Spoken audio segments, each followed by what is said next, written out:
Bonjour à tous. Alors ici, ce que nous avons, c'est en fait un interrupteur sans fil qui équivaut en gros à vos prises télécommandables. À la différence, c'est que cette installation sera totalement invisible puisque ce boîtier ici, qui est le récepteur, sera installé soit derrière votre interrupteur existant, si vous en avez la place, soit directement dans le boîtier du luminaire. Alors, lui, il mesure 46 mm par 46 mm pour 18 mm d'épaisseur. Donc, si vous n'avez pas la place, encore une fois, derrière l'interrupteur existant, vous avez l'option de supprimer cet interrupteur et de le remplacer par un cache. C'est aussi une option. Les deux pattes ici peuvent facilement se casser, hein, elles sont sécables. Alors, au niveau du montage, il y a donc un interrupteur qui, lui, tient sur sa base par aimantation, tout simplement.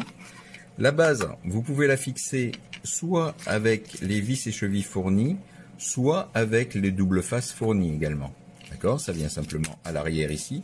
Vous voyez, vous avez deux emplacements pour les vis et deux emplacements pour les doubles faces. Ici, c'est l'aimant qui vient tenir l'interrupteur sur sa base. Alors, l'interrupteur, lui, fonctionne simplement avec une pile plate de type CR2032 qui arrive préinstallée. Donc, ça fonctionne directement. De ce côté-là, aucun souci. De l'autre côté, vous aurez donc le récepteur. Hein, c'est une transmission dans les bandes des 800 GHz, c'est-à-dire c'est des transmissions radio. Alors, les seules contraintes, hormis la taille, c'est que ce boîtier-là ne doit jamais être installé derrière un variateur. Et ensuite, il ne faut pas dépasser, bien sûr, la limite des 10 ampères qui est indiquée, je crois, ici.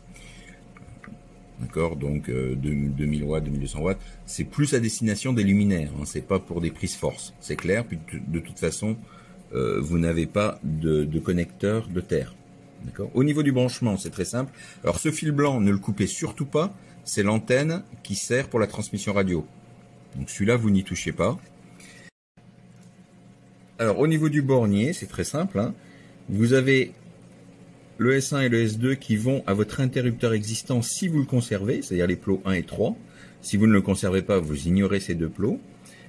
Le deuxième et le dernier vont directement à votre luminaire, d'accord? Avec le L étant votre phase qui va au luminaire, donc en général votre fil rouge ou marron, et le N, le neutre, votre fil bleu, d'accord? Ensuite, vous avez les plots 4 et 5 qui, eux, vont directement sur l'arrivée de courant. C'est vraiment très simple à brancher. Vous avez fourni également deux petits fils de 10 cm pour vous connecter vers l'interrupteur existant avec des plots d'attache rapide. Hein. Vous pouvez utiliser des dominos ou des wagos, ce que vous voulez. Voilà, c'est vraiment très simple comme branchement, ça fonctionne très bien.